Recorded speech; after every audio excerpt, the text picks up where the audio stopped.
Do we have to have that fan on? No. I don't like fans. Then let's turn it off, honey. I'm not partial to them. I don't know what there is to drink. I haven't investigated. I don't want Stan's liquor. It isn't Stan's. Everything here isn't Stan's.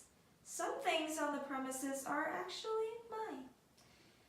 How is your mother? Isn't your mother well? Why? Something's the matter tonight. But never mind. I won't cross-examine the witness.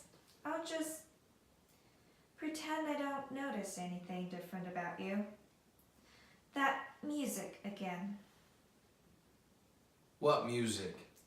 The Vesuviana. The polka tune they were playing when Alan... Wait. There now. The shot. It always stops after that. Yes. Now it's stopped. Are you boxed out of your mind? I'll go and see what I can find in the way of...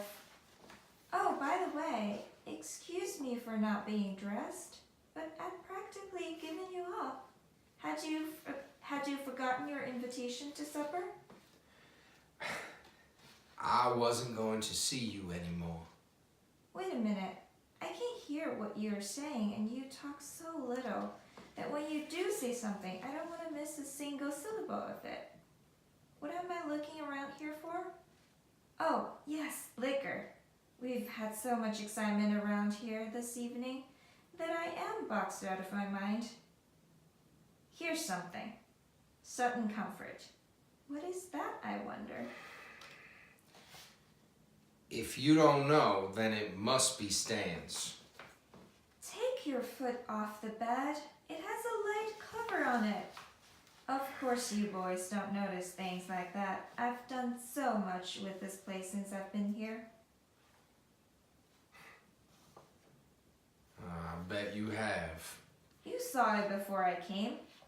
Well, look at it now. This room is almost dainty.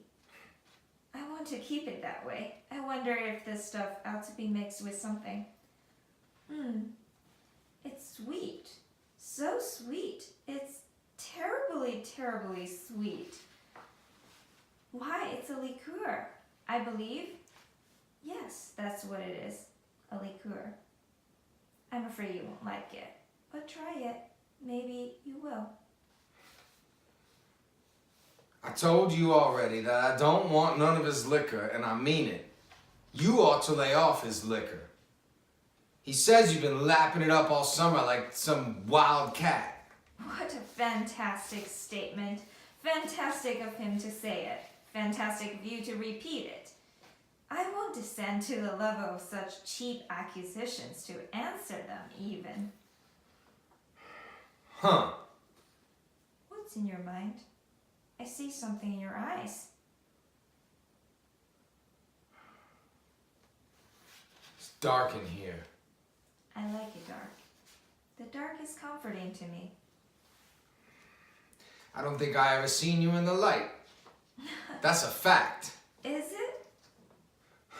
I've never seen you in the afternoon. Whose fault is that? You never want to go out in the afternoon. Why, Mitch, you're at the plant in the afternoon. Not Sunday afternoon. I've asked you to go out with me sometimes on Sundays, but you always make an excuse. You never want to go out till after 6, and then it's always someplace that isn't lighted much. There's some obscure meaning in this, but I failed to catch it. What it means is that I've never had a real good look at you, Blanche. Let's turn the light on here. Light? Which light? What for? This one with the paper thing on it. What did you do that for? So I can take a look at you good and plain. Of course, you don't really mean to be insulting. No, just realistic. I don't want realism. I want magic. Yes, magic. I try to give that to people. I misrepresent things to them. I don't tell truth. I'll tell what ought to be truth. And if that is sinful, then let me be damned for it. Don't turn the light on. I don't mind you being older than what I thought. But all the rest of it, Christ. That pitch about your ideals being so old-fashioned and all the malarkey that you've dished out all summer. Oh, I knew you weren't 16 anymore. But I was a fool enough to believe you were straight. Who told you I wasn't straight? My loving brother-in-law. And you believed him. I called him a liar at first. And then I checked on the story. First, I asked our supply man who travels through Laurel. And then I talked directly over long distance to this merchant. Who is this merchant? Kai Faber. The merchant Kai Faber of Laurel. I know the man. He whistled at me.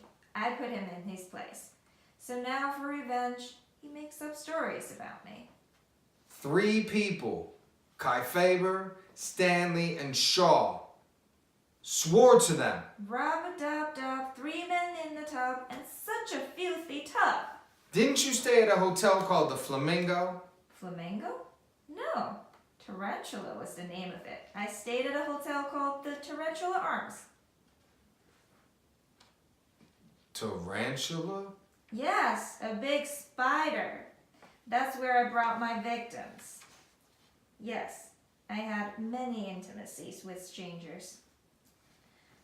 After the death of Alan, intimacies with strangers was all I seemed able to fill my empty heart with. I think it was panic, just panic, that drove me from one to another, hunting for some protection here and there in the most unlikely places. Even I lost in a 17-year-old boy, but somebody wrote the superintendent about it. This woman is morally unfit for her position. This woman is morally unfit for her position. True? Yes, I suppose. Unfit somehow. Anyway. So I came here. There was nowhere else I could go. I was played out. You know what played out is? My youth was suddenly gone up the water spout, and I met you. You said you needed somebody.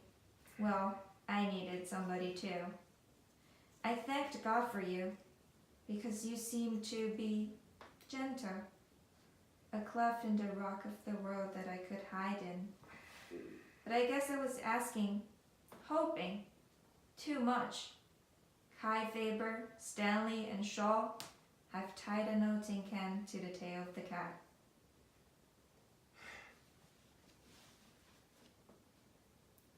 You lied to me, Blanche. Don't say I lied to you. Lies, lies, inside and out, all lies. Never inside. I didn't lie in my heart.